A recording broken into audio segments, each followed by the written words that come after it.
Hi everyone, my name is Emily and I'm a program presenter here at the Carnegie Science Center. Welcome to our Something to Watch series, where we offer fun and educational science videos for kids, parents, and teachers. Today I'm in our body stage here, sponsored by Allegheny Health Network, and I'm going to be teaching you all about pickles. We'll learn all about the science of pickling and how you can make your very own pickled veggies at home. A special thank you to our friends at Growing Great and Monte Foods for sponsoring this cool kitchen experiment. So let us grow together and start cooking.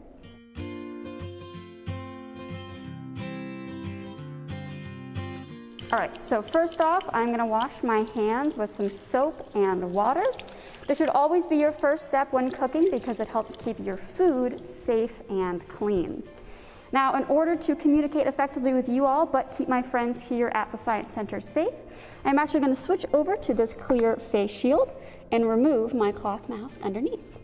Now, today we are going to be making a lovely pickled sweet corn relish recipe courtesy of Del Monte. To make this, you will need 1 can of Del Monte whole kernel corn, drained, 1 red bell pepper, 1 red onion, 1 medium jalapeno pepper, if you like it spicy, 2 tablespoons of sugar, 3 tablespoons of apple cider vinegar, and some salt and black pepper for seasoning. First up, we're going to want to chop up our red pepper and our red onion. Kids, you're going to want your grown-ups to help you out with this step since you do need to use a sharp knife. So we'll start with our red pepper here. Our red pepper here is packed with all sorts of vitamins and minerals, including lots of vitamin C, which helps to keep your body nice and healthy. So next we're going to chop up our red onion. For both the pepper and the onion, you want the pieces to be pretty small since we are going to be eating this raw. Onions, like our red onion here, are surprisingly rich in antioxidants and vitamin C folate. Now be careful, they can make your eyes water when you chop it up.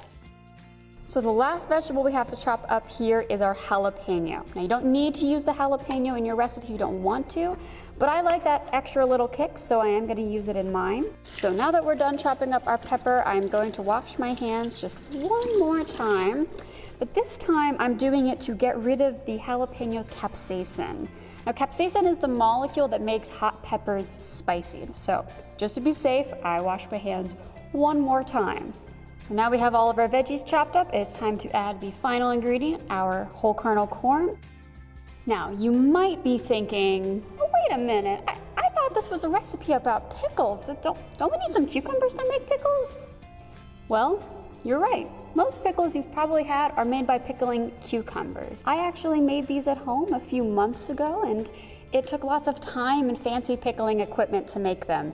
We don't have lots of time or fancy pickling equipment here today, and that is a-okay. We're going to be doing some quick pickling. So there's different ways to preserve our food. We usually do that by putting it in the fridge and keeping it cold, but we can do it by pickling as well. When food spoils or goes rotten, things like bad bacteria can grow on it and make it unsafe to eat. When we preserve our food, though, we prevent those bad bacteria from growing and keep it safe to eat. One way to do that is by pickling, which makes the food acidic. Let's talk a little bit more about what it means to be acidic. So when we talk about things that are acidic, we want to talk about something called the pH scale. The pH scale is a measure of how acidic or basic something is. Things like lemon juice and vinegar are down here in the lower numbers of the scale, so they're considered acids. Up here in the higher numbers of the scale, we have things like baking soda and laundry detergent, which are considered bases. Right smack dab in the middle, around pH of 7, we have plain old water, which is neutral. Bad bacteria that like to spoil our food like to hang out around that pH 7, just like where humans like to hang out. So to preserve our food, we need to reduce the pH down to an area where it's unsafe for the bad bacteria to grow, down into the acidic range. Now that sounds a little scary, right? If it's unsafe for bad bacteria to grow, wouldn't it be unsafe for us to eat? It's a good question, but don't worry. Our stomachs are a whole lot stronger than those bad bacteria. In fact, the acid in your stomach is right down here at pH 2. So it's totally safe for us to eat acidic foods. So by preserving our food, we've reduced our pH down to an area where it's unsafe for bad bacteria to grow, but safe for us to eat. And that is the science behind pickling. We're gonna pickle our veggies today by adding this acid right here. This acid is called acetic acid, also known as vinegar. So you probably had this on your food before. This is what's going to reduce the pH of our veggies down the scale and actually pickle it. Now make sure we don't make our veggies too sour. I'm gonna add some sugar as well, just to sweeten things up a little bit. And finally, we are going to season with some salt and pepper. And then we are going to mix it all together. And now we wait. Now that the veggies are getting to know our vinegar, it takes a little bit of time for them to actually pickle. I recommend making this relish before you start cooking the rest of your meal, so it has about 15 or so minutes to set aside. You can keep it out at room temperature if you're pickling for under 30 minutes, but if you're going any longer than that, I'd recommend putting it in the fridge. So now it's time to serve. You can have this relish over pretty much anything, chili, tacos, the list goes on. But today we are going to have our relish over some grilled chicken with a little side salad. Chicken is a really great source of protein, and the sweet corn relish on top adds a little bit of acidity and crunch that really makes it pop. And there you have it, everybody, your very own summery, sour, delicious dish to get you through these cold winter months.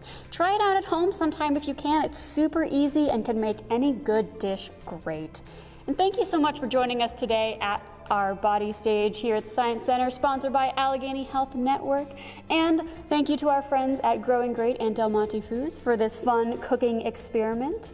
For more fun science videos, make sure to subscribe to our YouTube channel and check us out at www.carnegiesciencecenter.org for more fun things to watch, things to read, and things to do. And that's all for us today, folks. Thank you so much for watching, and we'll see you soon at the Carnegie Science Center. Bye, everyone.